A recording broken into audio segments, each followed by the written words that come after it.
పూర్వకాలంలో మగధ దేశం రాజుగారు తన రాకుమారుణ్ణి మంచి విద్యావంతుడిని చేశాడు. సర్వశాస్త్రాలు నేర్పించాడు.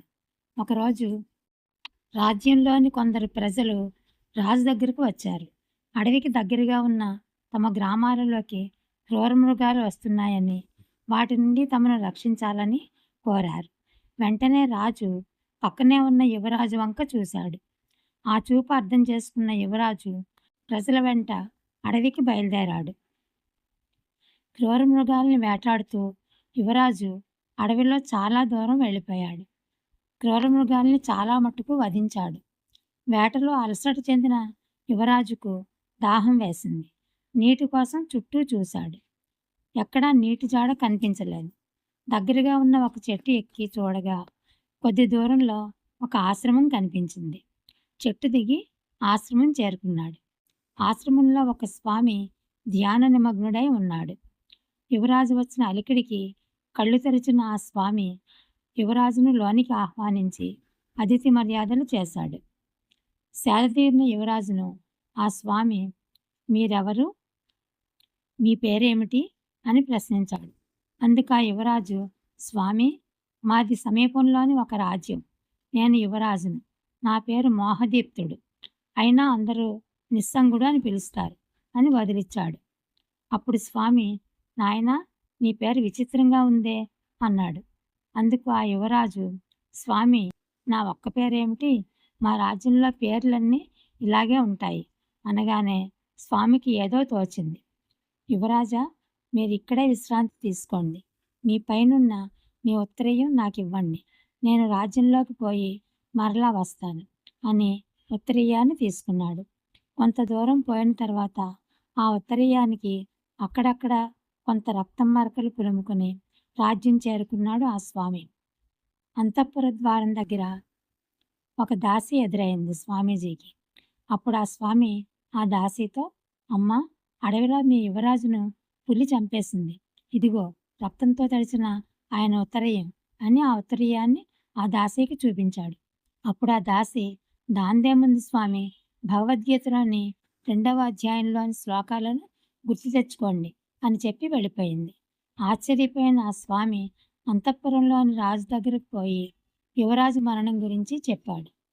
అందుకు ఆ రాజు స్వామితో, రుణగ్రస్తుడు, రుణం తీరిపోయింది, వెళ్ళిపోయాడు అని తన పనిలో తాను మునిగిపోయాడు.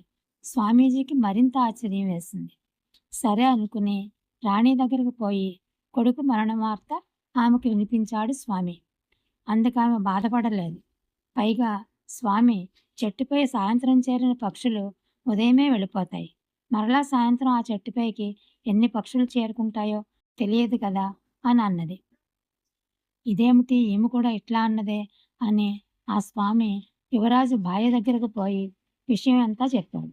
అందుకు ఆమె, స్వామి, ప్రవహిస్తున్న నదిపై ఉన్న దొంగలం మేమంతా.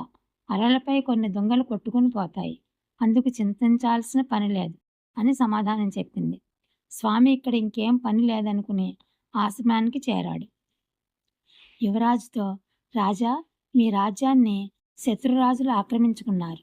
మీ తల్లిని తండ్రిని బంధించారు అని అన్నాడు. అందుకు ఆ యువరాజు, స్వామి, ఇందులో విచిత్రం ఏముంది, యాత్రికుల్లాగా ఇక్కడికి అందరం వచ్చాం. యాత్ర ముగిసింది, అంతే కదా అనగానే స్వామికి ఆనందం రెట్టింపయ్యింది.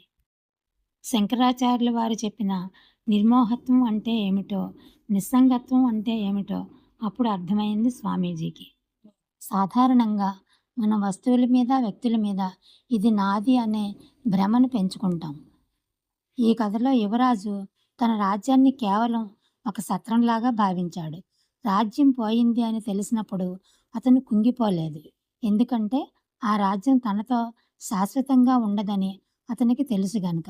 ఏది శాశ్వతమో ఏది అశాశ్వతమో తెలుసుకోవడమే నిర్మోహత్వం.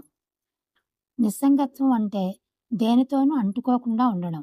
ఇది సంసారంలో ఉన్న, సమాజంలో ఉన్న తామరాకు మీద నీటిబొట్టులా విడిగా ఉండడాన్ని తెలియజేస్తుంది. ఈ కథలో యువరాజు తన జీవితాన్ని ఒక యాత్రతో పోల్చాడు. యాత్రలో మనం ఎన్నో ప్రదేశాలు చూస్తాం, ఎంతమందినో కలుస్తాం. కానీ సమయం రాగానే అందరినీ వదిలి ముందుకు సాగిపోతాం. బాధ్యతలను నిర్వహిస్తూనే ఫలితం మీద గానీ, లేదా ఆ వస్తువుల మీద గానీ మమకారం పెంచుకోకపోవడమే నిస్సంగత్వం. సత్సంగత్వే నిస్సంగత్వం, నిస్సంగత్వే నిర్మోహత్వం అనేది శంకరాచార్యుల వారి సూక్తి. మంచివారితో కలవడమే నిస్సంగత్వానికి దారి. నిస్సంగత్వమే మోహాన్ని పోగొడుతుంది. యువరాజు మాటల్లోని ఆ స్థితప్రజ్ఞత అంటే సమస్థితి చూసి స్వామికి కలిగిన ఆనందం అలాంటిదే. మనిషికి నిజమైన శాంతి లభించేది బయట వస్తువుల్లో కాదు, లోపల ఉన్న ఇటువంటి వైరాగ్యంలోనే అనేది ఈ కథ చెబుతోంది. Thank you for watching.